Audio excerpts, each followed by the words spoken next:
Love जिहाद का नतीजा क्या होना चाहिए, ये उदाहरण बरेली की कोर्ट ने भारत के सामने रखा है और ऐसी टिप्पणी की है जिसे सुनकर हिंदुओं पर अत्याचार होता देख आंखों पर पट्टी बांधे सांप्रदायिक ज्ञानियों की आंखों की पट्टी खुल जाएगी।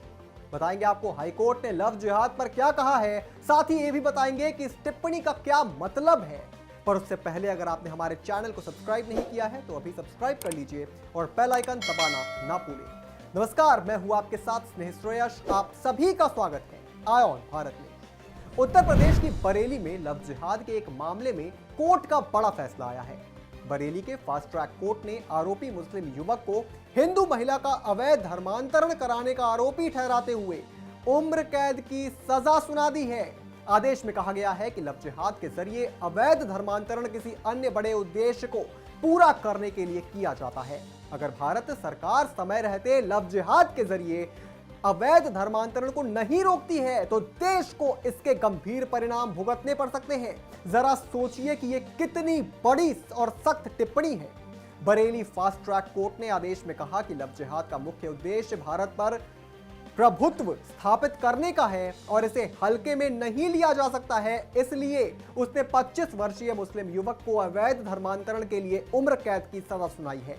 यह आदेश एडीजे रवि कुमार दिवाकर ने दिया। ये वही हैं जिन्होंने 2022 में वाराणसी के ज्ञानवापी मस्जिद का वीडियो कॉन्फ्रेंसिंग सर्वेक्षण और वजू खाना क्षेत्र को सील करने का भी आदेश दिया था। आइए अब जरा समझिए कि यह पूरा मामला क्या है। अवैध धर्मांतरण को लेकर 22 वर्षीय महिला ने मई 2023 में शिकायत दर्ज कराई थी। इसमें आरोप लगाया गया था कि आरोपी मोहम्मद आलिम अहमद के साथ 2022 में बरेली में उसकी मुलाकात हुई। एक कोचिंग क्लास में वे मिले थे। शुरू में आलिम ने खुद को आनंद कुमार के रूप में पेश किया महिला के सामने। 13 मार्च 2022 को दोनों ने एक मंदिर में शादी कर ली।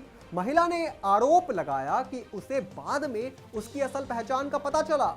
आलिम पर रेप, आपराधिक धमकी और स्वेच्छा से चोट पहुंचाने सहित कई अपराध में आरोपी उसे बनाया गया है। वारंट जारी करने के बाद 19 सितंबर को कोर्ट में पेश हुई महिला ने अपना बयान बदल दिया था। महिला ने कहा कि उसने दक्षिणपंथी समूहों की और उसके माता पिता के दबाव डालने के बाद एफआईआर दर्ज कराई थी। हालांकि कोर्ट ने उसके बयान को यह कहते हुए स्वीकार करने से इनकार कर दिया कि यह आरोपी के प्रभाव में दिया गया बयान है, यानी कि कोर्ट ने महिला के बयान को नहीं सुना, नकार दिया। इसके बाद यह पूरा मामला कोर्ट में चला और कोर्ट ने माना कि कोर्ट ने इस बात को माना और आदेश में कहा गया कि लव जिहाद के जरिए हिंदू लड़कियों को प्यार के जाल में फंसाकर उनका अवैध धर्मांतरण कराने का अपराध एक प्रतिद्वंदी गिरोह यानी कि सिंडिकेट की ओर से बड़े पैमाने पर किया जा रहा है। इसके तहत गैर मुस्लिमों, अनुसूचित जाति, अनुसूचित जनजाति और ओबीसी समुदाय के कमजोर वर्गों, महिलाओं और बच्चों का ब्रेन वॉश किया जाता है। कोर्ट ने कहा कि उनके धर्म के बारे में गलत बोलकर देवी देवताओं के बारे में आपत्तिजनक टिप्पणी करके मनोवैज्ञानिक दबाव बनाकर ऐसे कार्य किए जाते हैं। इस सिंडिकेट की कोशिश रही है कि शादी, नौकरी आदि जैसे विभिन्न प्रकार के प्रलोभन देकर भारत में भी पाकिस्तान और बांग्लादेश जैसे हालात पैदा किए जा सके। जरा सोचिए कि यह कोर्ट की कितनी बड़ी टिप्पणी है।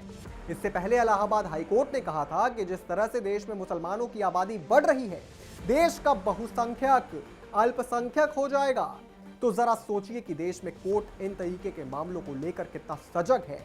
मगर सरकार क्या कर रही है? क्या लव जिहाद को लेकर कोई सख्त कानून इस देश में आने की जरूरत नहीं है?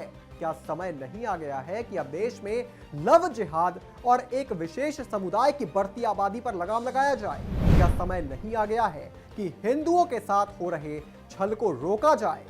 इस पर अब तत्काल प्रभाव से सोचने की जरूरत है, क्योंकि समय निकलता जा रहा है और जल्द ही कुछ नहीं किया गया तो इतनी देर हो जाएगी कि चाहे हिंदू कितना भी हाथ पैर मार ले, चीजें सामान्य नहीं हो सकेगी। इस पर आप क्या सोचते हैं दोस्तों? हमें कमेंट करके जरूर बताएं और भी तमाम बड़ी खबरों से जुड़े रहने के लिए आप देखते रहें आय ऑन भारत।